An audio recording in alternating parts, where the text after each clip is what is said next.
Nós conversamos agora com Patrus Ananias, deputado federal pelo PT de Minas Gerais e que foi ministro do Desenvolvimento Agrário no governo Dilma Rousseff. Boa noite, deputado Patrus. Seja muito bem-vindo. Prazer falar com o senhor. Boa noite, Cosmo. Boa noite, Maria Tereza. Boa noite. Eu quero saudar com muito carinho aí todas as pessoas da nossa TVT e me coloco aqui à disposição de vocês. Quero saudar também todas as pessoas que estão sintonizadas conosco, que estão nos ouvindo, participando aqui da nossa conversa. Maravilha, deputado. O prazer é todo nosso. Deputado Patrus Ananias, estudos recentes indicam que cerca de 19 milhões de brasileiros hoje sofrem ou com insegurança alimentar ou com a falta exclusivamente de alimentos. Como é que chegamos a esse ponto, deputado, depois de tirarmos as pessoas da linha extrema da pobreza e voltarmos agora ao mapa da fome com famílias entrando no supermercado, fazendo fila para retirar osso, carcaças? Como é que explica toda essa situação, deputado? Eu penso que nós devemos fazer uma análise mais ampliada desse problema. Quando houve o golpe, em 2016, que afastou a presidenta Dilma, na verdade, houve um golpe também do ponto de vista dos interesses econômicos. O que nós estamos vendo e vivendo no Brasil hoje, né, a volta assustadora da fome, populações, famílias inteiras nas ruas das nossas cidades, o desemprego, o achatamento dos salários, né, o fim das políticas públicas, tudo isso é consequência de uma opção que foi feita. Eles deram o golpe e afastaram a Dilma para preservar e ganhar dinheiro, preservar os interesses do grande capital. Então, o que nós estamos vendo e vivendo no Brasil hoje não é vontade de Deus, não é destino dado. Decorre, né, daqueles que se apropriaram do Estado brasileiro para colocá-lo a serviço dos seus interesses, do grande capital, não, a nossa burguesia, com as exceções de sempre, mas na sua maioria sempre subserviente aos interesses do grande capital, de interesses internacionais. Então nós estamos vendo essa tragédia da volta da fome no Brasil. É inacreditável, inaceitável que um país como o nosso, um país belíssimo, um país continental, um país que pode produzir alimentos o ano inteiro, condições climáticas favoráveis, com toda a nossa falta de cuidado, especialmente nos últimos anos, com esses desgovernos, ainda somos a maior reserva hídrica do mundo. Então é inaceitável que um país como o nosso tenha pessoas, milhões de pessoas, aproximadamente 20 milhões de pessoas passando fome. É inaceitável um ser humano passar fome. Nós sempre colocamos isso quando implantamos o Ministério do Desenvolvimento Social e Combate à Fome no Brasil, sob a liderança do grande presidente Lula, as políticas que convergiam para o Fome Zero, né, visavam erradicar a fome, a desnutrição e garantir a todas as brasileiras, brasileiros, esse direito fundamental que é a alimentação. É a porta de entrada para a cidadania. A alimentação é a condição para o exercício de outros direitos. O nosso povo ensina com a sua sabedoria: de barriga vazia ninguém pensa. Podemos ir além. De barriga vazia ninguém vive. Então a alimentação é a porta de entrada para o exercício dos direitos e deveres da cidadania. Nós conseguimos, nos nossos governos, erradicar a fome no Brasil. Saímos do mapa da fome. E agora estamos voltando exatamente por esses desacertos. É um desmonte das políticas públicas.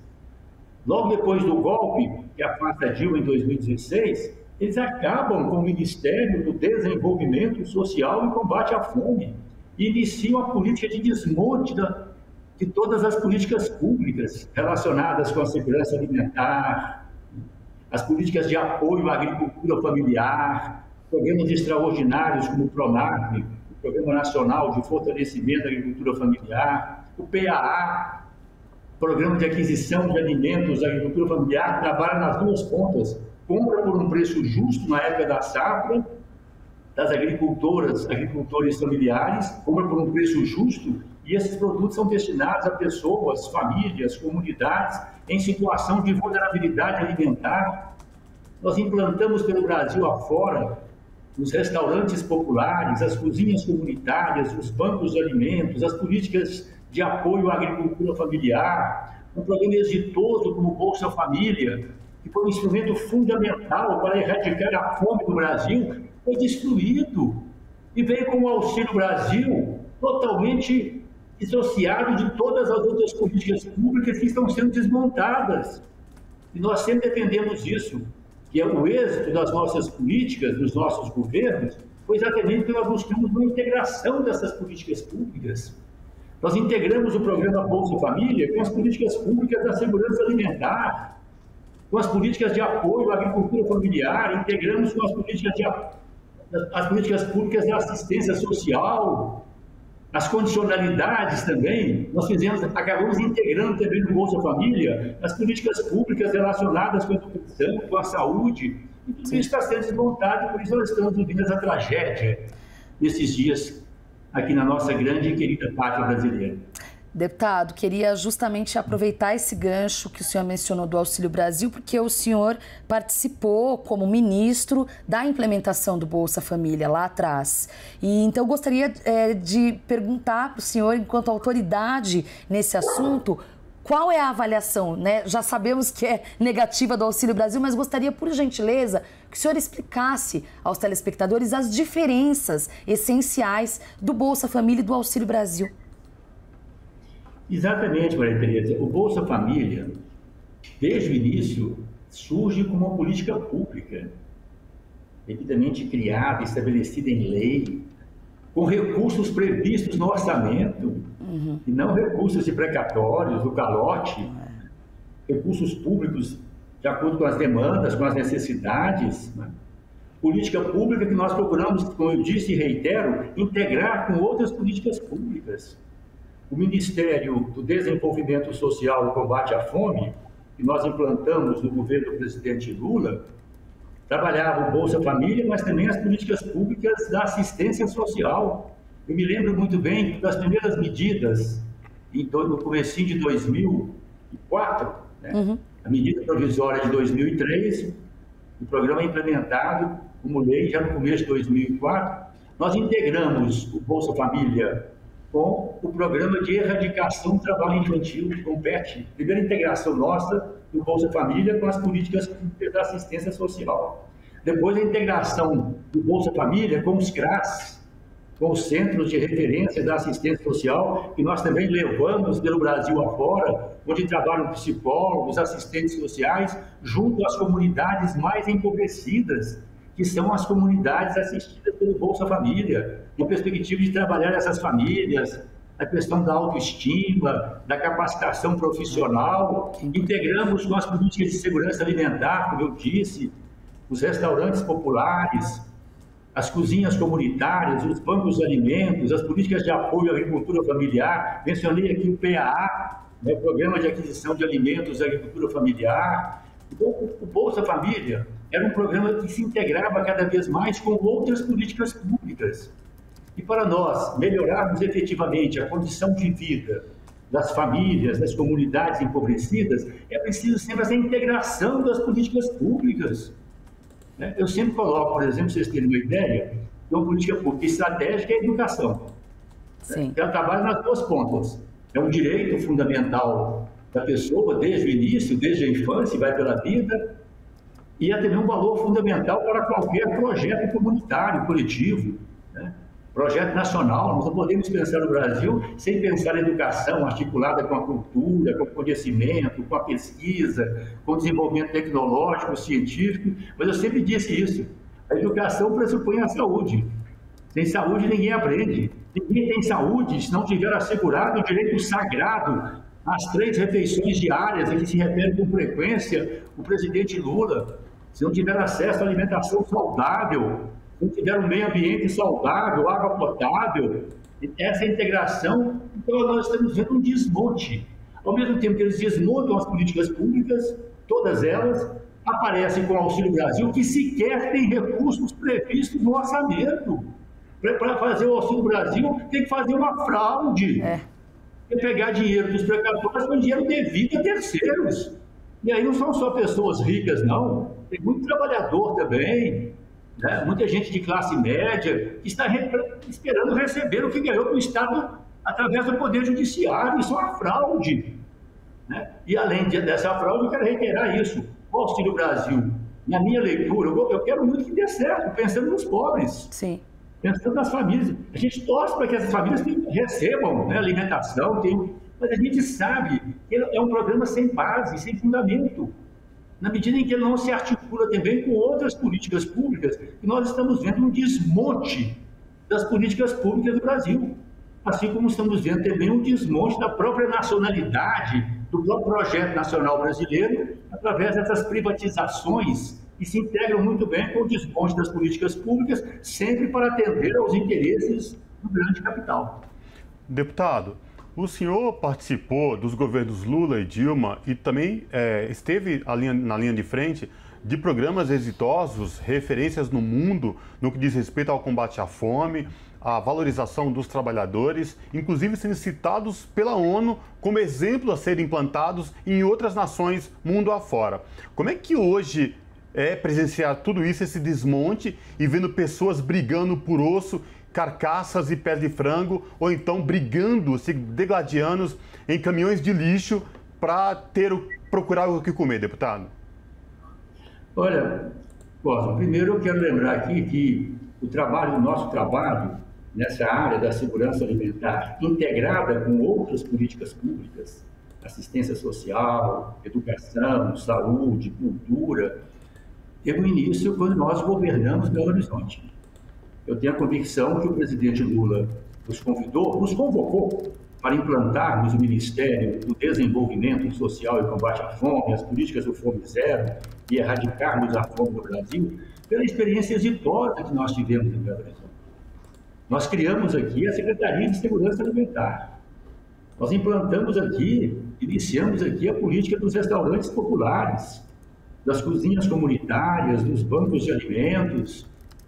O meu primeiro ano de mandato coincide com a entrada em vigência da LOAS, da Lei Orgânica da Assistência Social. Então, nós implantamos aqui a LOAS, também com a Secretaria do Desenvolvimento Social, né? Então, a experiência de Belo Horizonte foi também uma de outras cidades do Brasil também que nós tivemos, né? Porto Alegre, tantas mais, governadas pelo PT, por alianças no campo da esquerda, de centro-esquerda. Porque a primeira condição para nós termos êxito no campo das políticas públicas, da superação da fome, é nós termos o coração comprometido com essas causas. A primeira condição é que o governo, seja no plano municipal, estadual, nacional, ele esteja imbuído desse sentimento de que a fome é inaceitável, a miséria é inaceitável, e nós temos que trabalhar com todo vigor para que todas as pessoas, sem excluir ninguém, tenham acesso aos bens fundamentais da vida. Uma sociedade onde todas as pessoas tenham os mesmos direitos e as mesmas oportunidades. É esse sentimento que nos leva a essa luta. Então, nós tivemos essas conquistas extraordinárias em Belo Horizonte, no Brasil, nos nossos governos, Lula, Dilma, porque nós estávamos comprometidos, possuídos por esse desejo, por esse compromisso com o povo brasileiro e por esse amor real ao nosso país, um amor que não se dá só nas palavras, né? Jesus já ensinava no Evangelho, nem todo aquele que disser Senhor, Senhor, entrará no reino dos céus.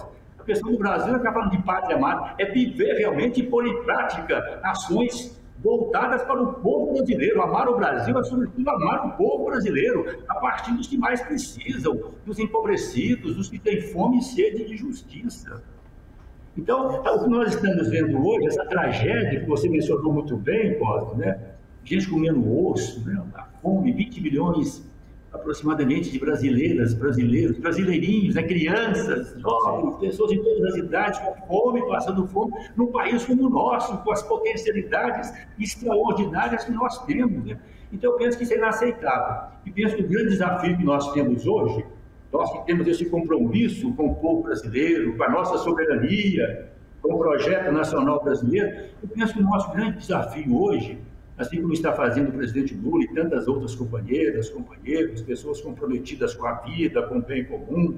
Agora está surgindo também esse belo movimento do bem viver. Né? Assim, eu penso que nós fazemos esse trabalho também pedagógico, de mostrarmos às pessoas o que normalmente a mídia, os grandes meios de comunicação, ressalvadas as exceções, não fazem, que é esclarecer por que está havendo esse sofrimento do povo brasileiro. Onde estão as causas da miséria, da fome, do desemprego, do emprego, porque é um conjunto de ações. Vamos lembrar aqui rapidamente, se eu me alongar muito, vocês podem me interromper, viu, gente? Pode cortar aí. Está me ocorrendo aqui agora, sabe? Vamos fazer um retrospecto histórico, né? A coisa começa antes mesmo desse desgoverno perverso do Bolsonaro. Começa, é com o golpe. Logo depois que deram o golpe, em 2016, para atender aos interesses do grande capital, e vou enfatizar isso e conversamos com as pessoas, veio a emenda, a PEC, né, Proposta de Emenda Constitucional, que levou a emenda 95, a que nós chamamos a emenda da Comissão Especial, a emenda da morte, eles tinham a emenda do teto, né? Congela o Brasil por 20 anos. Um país continental, um país com as potencialidades do Brasil, que precisa crescer para proporcionar ao seu povo melhores e mais dignas condições de vida, fica congelado por 20 anos. 20 anos sem investimentos em educação, em saúde, na agricultura familiar, na segurança alimentar, na assistência social, em obras fundamentais para promover o desenvolvimento do país, congela o Brasil. Se o Estado não se faz presente na educação e na saúde, isso não é de graça, não. É para abrir a educação e a saúde para o mercado. É para colocar educação e saúde com bens que vai ter saúde, vai estudar e puder pagar. É a mesma coisa que fizemos com a reforma da Previdência. Logo depois dessa tragédia da emenda 95, veio a reforma trabalhista. O desmonte dos direitos trabalhistas, a fragilização, o desmonte dos sindicatos, o retorno ao século XIX, em grande medida, ao período anterior ao direito do trabalho. Eu também participei da comissão especial, brigamos lá, resistimos, mas fomos derrotados por essa onda conservadora de direita a serviço sempre dos interesses do grande capital, do sistema financeiro, dos bancos, das grandes empresas transnacionais e os seus históricos serviçais no Brasil. Então, o fundamental, nós temos essa clareza de que a questão da fome, ela está vinculada assim, ao fim das políticas de segurança alimentar, mas as políticas de segurança alimentar estão articuladas também com outras políticas, e todas elas estão sendo destruídas. Sem dúvida. Como está sendo destruída a própria pátria brasileira, como nós vimos, né? Com a questão da emenda 95. Aí vem um processo permanente. Entra no campo também das privatizações, por exemplo. Tem uma privatização que tocou mais diretamente no coração, nós lutamos, a Eletrobras. Privatizar a energia elétrica, a luz que ilumina as nossas casas, as nossas escolas, hospitais, postos de saúde, que iluminam as nossas cidades, possibilitando o encontro, a convivência das pessoas. Vira bem de mercado. Vai ter luz quem puder pagar. Então, são essas questões que eu penso. O que nós estamos enfrentando hoje é uma questão de projeto de país. Nós temos um projeto para o Brasil de desenvolvimento, com inclusão, com justiça social, integrando cada vez mais também a questão ambiental, né? A necessidade de integrarmos os direitos individuais com os direitos sociais. É verdade. Sim, nessa linha. Deputado, infelizmente, nosso tempo se esgotou, mas quero agradecer demais a participação do deputado federal Patrusano Ananias, foi ministro dos governos Lula e Dilma Rousseff. Deputado, obrigada pela participação, até uma próxima oportunidade. Ô Maria Tereza, eu agradeço muito também, quero mandar um abraço aí muito afetuoso para a Soraya, para o meu grande e querido amigo Paulo Panucci, que fez o contato comigo para este encontro. Claro. Mandar um abraço para você, para você, Maria Tereza, para todas as pessoas que estão sintonizadas conosco, que nos ouviram, e estou à disposição de vocês, sempre, para continuar essas reflexões sobre o nosso país e sobre o que nós queremos, né, para o bem do nosso país. Com certeza, um abraço.